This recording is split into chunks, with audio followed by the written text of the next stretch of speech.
beda dong, ya kan? Walaupun spesiesnya kan mirip-mirip kan. Giliran Yesus kasih hutan di belakang dia protes. Nah, kan kita bilang jangan ditambah hutan, ya kan? Karena orang sama orang hutan pasti beda, ya. Walaupun spesiesnya mirip-mirip. Nah, kenapa orang Kristen makan babi? Ya, ini sebabnya. Karena Paulus menulis dalam kitabnya, kamu boleh makan segala sesuatu yang dijual di pasar daging tanpa mengadakan pemeriksaan. Bahkan di dalam 1 Korintus 10 ayat 27 Paulus menulis, kalau kamu diundang oleh orang yang tidak percaya dan undangan itu kamu terima, maka makanlah, ya, makanlah apa saja yang dihidangkan kepadamu tanpa mengadakan pemeriksaan. Berarti kita kalau diundang oleh orang non muslim, mau ada babi, mau anjing, mau apa, makan aja berarti kan. Nah, inilah kacaunya dalam Kristen, dan yang mereka amalkan justru ini, justru yang babi haram kita umat Islam yang amalkan. Kita lihat kemudian, kali tanya, kenapa sih orang Islam itu, wanita Islam harus berjilbab? Ya kan? Suka juga ditanya gitu kan, ngapain sih orang wanita Islam berjilbab? Nah, menjawabnya justru saya ingin bertanya, ngapain sih wanita Kristen nggak berjilbab? Harus dibalik, kenapa sih? Sebenarnya saya mau bertanya, kenapa Anda tidak berjilbab? Kenapa? Karena di dalam Alkitab ada juga perintah seperti itu. Kita lihat di sini, ya. Tetapi tiap-tiap perempuan yang berdoa atau bernubuat dengan kepala yang tidak bertudung, ini bahasa Alkitab tudung, ya, maka ia menghina kepalanya, sebab ia sama dengan perempuan yang dicukur rambutnya. Sebab jika perempuan tidak mau menudungi kepalanya, maka haruslah ia menggunting rambutnya. Tetapi bagi wanita atau perempuan ada kehinaan apabila mencukur rambutnya, makanya harus pakai tudung, makanya pakai jilbab. Justru ada ajaran di Alkitab wanita itu harus berjilbab. Nah, sekarang kenapa sih laki-laki yang beragama Islam harus disunat, kata mereka kan? Ngapain sih orang Islam kok laki-laki harus disunat? Nah, jawabnya gimana? Dibalikin lagi pertanyaannya. Justru saya ingin bertanya, mengapa orang Islam tidak mewajibkan bersunat? Iya kan? Justru dibalik. Karena awal mula ajaran bersunat itu adanya di kitab dia, bukan di Quran. Karena awal mula bersunat itu kan karena Nabi Ibrahim, ya kan? Makanya umat Islam kalau bersunat mengikuti sunnah Nabi Ibrahim. Asal mula perintah berkhitan, ya. Allah wahyukan kepada Abraham, dari pihakmu engkau harus pegang perjanjianku engkau dan keturunanmu turun temurun. Inilah perjanjianku yang harus kamu pegang, perjanjian antara kamu serta keturunanmu, yaitu setiap laki-laki di antara kamu harus disunat. Anak yang berumur 8 hari harus disunat, dan orang yang tidak disunat, yang tidak dikerat kulit katanya, maka orang itu harus dilenyapkan dari antara orang sebangsanya karena ia mengingkari perjanjian. Berarti sunat itu wajib kan? Ancamannya hukuman mati kok, ya kan? Wajib. Anak yang berumur 8 hari harus disunat. Begitu Ibrahim menerima perintah khitan, dia langsung hitankan diri dia sendiri. Dia langsung hitankan Ismail, karena Ismail duluan lahir pada Ishak. Begitu Ishak lahir, langsung Abraham sunatkan Ishak tepat 8 hari seperti yang diberitakan Allah kepadanya. Tidak bertentangan. Yesus pun begitu. Ternyata dalam Injil Lukas pasal 2 ayat 21, di sana disebut apa? Pas genap 8 hari dan ia harus disunatkan, ia diberi nama Yesus. Jadi Yesus juga disunat. Jadi perintah bersunat itu kewajiban, buktinya ancaman hukuman mati. Yesus melakukan, Ibrahim melakukan, semua melakukannya. Tapi apa kata Paulus? Kita lihat apa kata Paulus. Dengan sombongnya Paulus mengatakan, sesungguhnya aku Paulus berkata kepadamu, jikalau kamu menyunatkan dirimu, Kristus Yesus tidak berguna bagi. Gimana? Bertentangan? Ya, bertentangan. Jadi orang Kristen tidak sunat itu karena dia mengikuti ajaran Paulus. Ini namanya yang batil, ini kan bertentangan. Bahkan dikatakan dalam 1 Korintus ini, kalau seorang dipanggil dalam keadaan bersunat, kata Paulus, janganlah ia mau berusaha meniadakan tanda-tanda sunat itu. Dan kalau seorang dipanggil dalam keadaan tidak bersunat, janganlah ia mau bersunat. Soal bersunat atau bersunat tidak penting. Yang penting mentaati hukum-hukum Allah. Kalau yang penting mentaati hukum-hukum Allah, mestinya sunat. Jadi inilah yang menyebabkan kenapa mereka tidak bersunat. Yang mereka amalkan, ya ini ajaran Paulus yang batil. Makanya kita sering bilang orang Kristen itu pengikut Paulus, bukan pengikut Yesus. Justru yang mengamalkan ajaran sunat itu kita umat Islam yang amalkan. Oleh sebab itu kalau mereka tanya, ngapain sih laki-laki orang Islam harus bersunat? Balik tanya kan, justru saya yang menanya, ngapain kalian kan yang tidak bersunat? Karena ternyata ada kan perintahnya. Apa kata Yesus? Inilah hidup yang kekal itu. Hidup kekal berarti masuk surga. Ada dua. Pertama, mereka mengenal engkau satu-satunya Allah yang benar. Kedua, mengenal Yesus Kristus yang telah engkau utus. Berarti Yesus mengaku dengan jujur Paulus, Allah satu-satunya yang benar, dia hanya diutus oleh Allah atau utusan. Asyhadu an la ilaha illallah wa asyhadu anna Isa Rasulullah. Jadi Nabi Isa itu mengajarkan dua kalimat syahadat. Allah itu satu-satunya, dia hanya seorang utusan. Ya kan? Tapi yang terjadi apa? Orang Kristen tidak mengamalkannya. Boro-boro diamalkan, malah dibikin Trinitas, ada Tuhan Bapa, Tuhan Anak, Tuhan Roh Kudus. Kalau orang Kristen amalkan ya dua kalimat syahadat yang diajarkan oleh Yesus, artinya menjadikan Allah satu-satunya dan Yesus hanya seorang utusan, saya yakin beda Islam dan Kristen ini tipis. Justru yang bikin jurang pemisah antara kami dengan mereka, karena mereka menjadikan Yesus itu Tuhan, ya kan? Padahal Yesus mengatakan Allah itu satu-satunya dan dia hanya diutus oleh Tuhan. Matius, Markus, Lukas dan Yohanes, ya kita lihat Yesus semua mengaku dia seorang nabi, dia hanya seorang nabi. Ini pengakuan Yesus, dia itu nabi. Nah kita lihat di sini orang lain juga menyebut dia nabi. Orang yang hidup sejaman dengan Yesus, bergaul dengan Yesus, kenal betul siapa Yesus, mengucapkan ya. Dan orang banyak itu menyebut inilah Nabi Yesus dari Nazaret. Orang Kristen tidak mengenal Nabi Yesus, dia maunya apa? Tuhan Yesus, ya kan? Kan tidak pernah mereka mengatakan Nabi Yesus kan? Yang ada selalu Tuhan Yesus. Ada ayat di dalam Alkitab Allah berfirman, akulah Tuhan dan tidak ada yang lain. Supaya orang tahu dari terbit matahari sampai terbenam bahwa akulah Tuhan dan tidak ada yang lain. La ilaha illallah. Jadi inilah sebenarnya ajaran tauhid, tapi mereka yang ada di Alkitab tapi mereka tidak amalkan. Nah kita lihat di sini apa kata Nabi Musa, dengarlah hai orang Israel, Tuhan itu Allah kita, Tuhan itu Esa. Esa berarti satu, bukan dua, bukan tiga. Betul. Apa kata Yesus?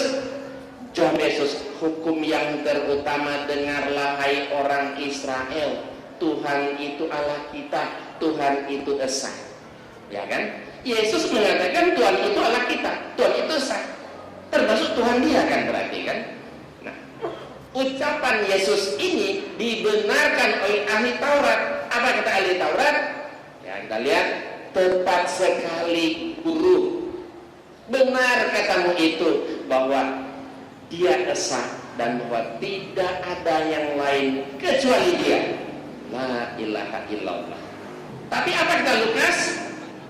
Lukas menulis dalam Kisah Para Rasul, jadi seluruh kaum Israel harus tahu dengan pasti bahwa Allah telah membuat Yesus yang kamu salibkan menjadi Tuhan.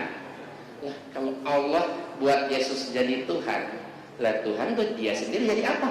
Mau pensiun, sudah tua, mau ganti sama anaknya, ya kan? Ini sesuatu yang nggak logik, nggak rasional. Masa Allah membuat Yesus jadi Tuhan, nah dia sendiri mau jadi apa? Kalau kerajaan, boleh kali kan? Mati, ganti sama anaknya. Masa Tuhan kok? Ya, harus diganti, udah tua, mau pensiun, kan nggak mungkin. Apa kata Paulus? Segala lidah mengaku Yesus Kristus Tuhan. Sini Yesus sudah jadi Tuhan di sini kata Paulus.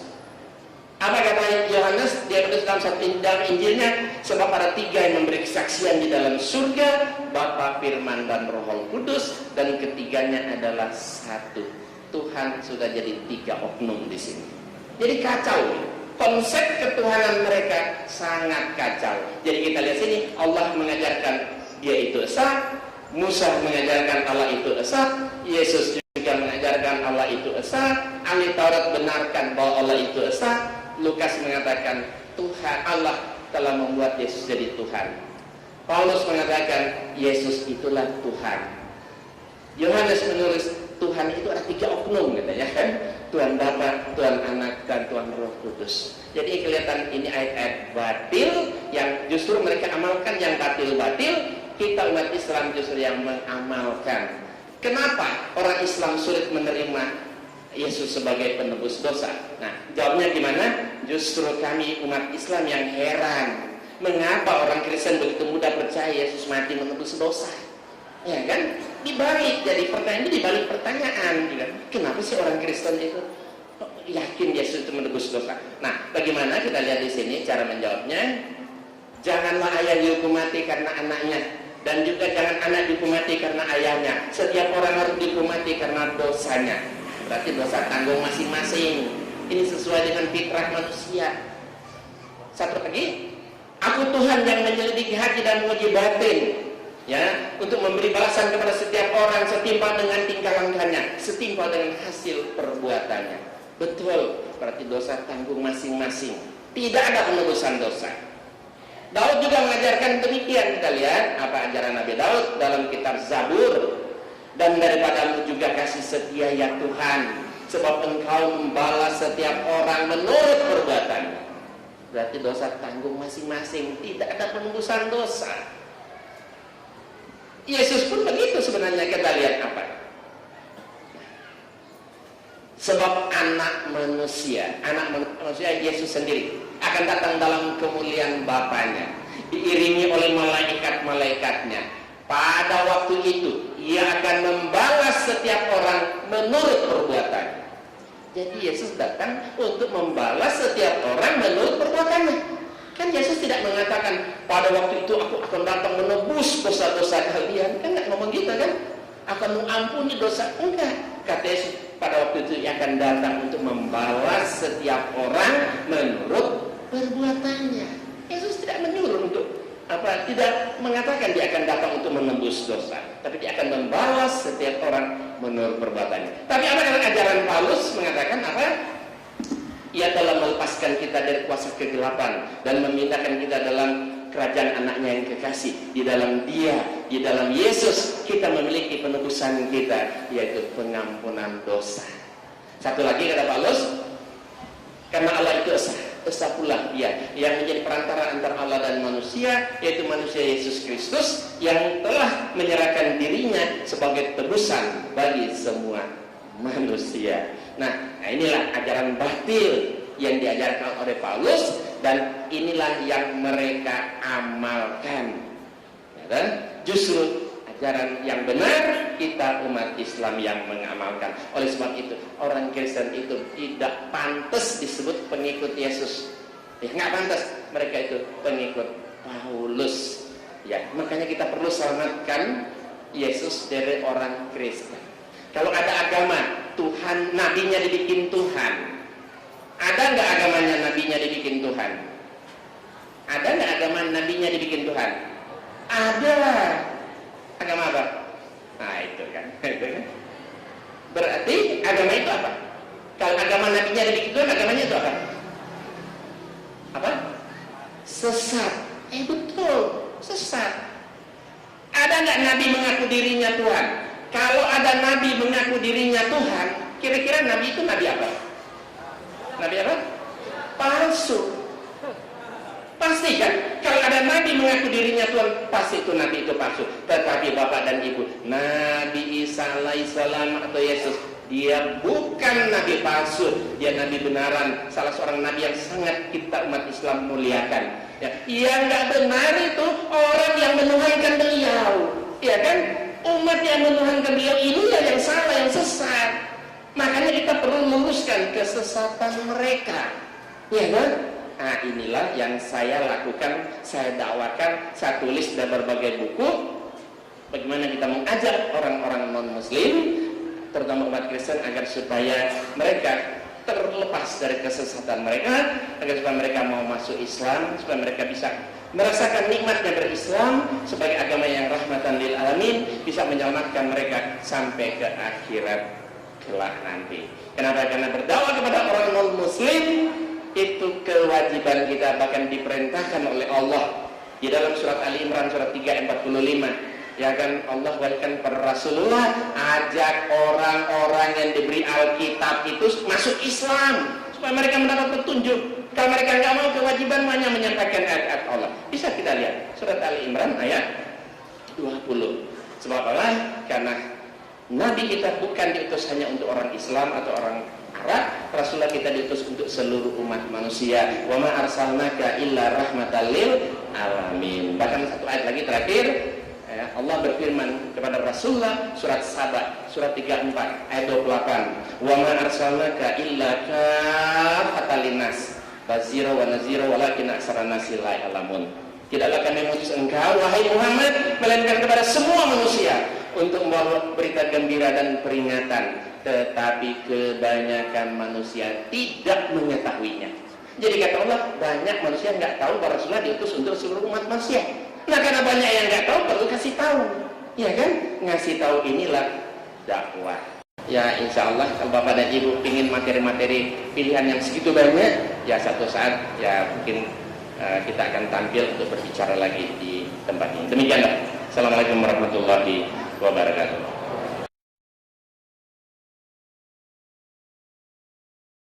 Assalamualaikum warahmatullahi wabarakatuh.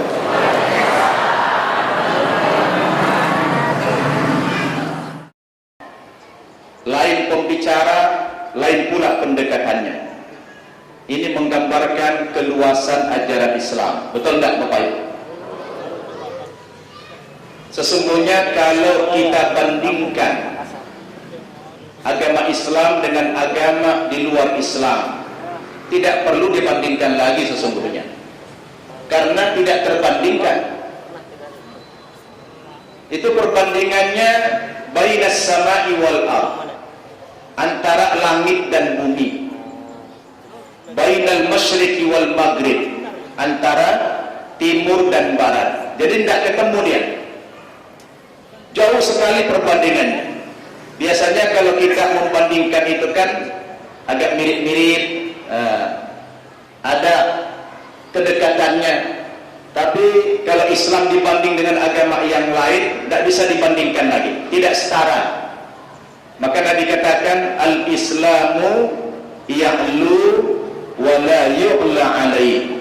Islam itu agama yang paling tinggi dan tidak ada agama-agama lain yang bisa meninggihi Islam. Ngomong-ngomong Bapak Ibu, kita sudah saling kenal belum? Kalau ibu-ibu yang di sini sudah biasa, ya sudah rutin kita jumpa dengan ibu-ibu di sini. Cuma bapak-bapak barangkali ada sebagian yang baru pertama kali jumpa. Mungkin saya mengawali kesempatan yang singkat ini ta'aruf dulu lah. Nama lengkap saya Bapak Ibu Syamsul Arifin Nababan. Itu nama muslimnya. Kalau nama lahir dulu yang diberikan ayah saya dulu ya, kebetulan tanpa kompromi dengan saya dulu, karena saya tidak diajak bicara dulu Pak. Bernard Nababan nama saya. Nababan itu marganya. Sebagaimana pengalaman dua ustadz terdahulu, Ustazah Haja Irena mantan Katolik, Pak Insan Mokokinta mantan Katolik. Nah, kalau saya mantan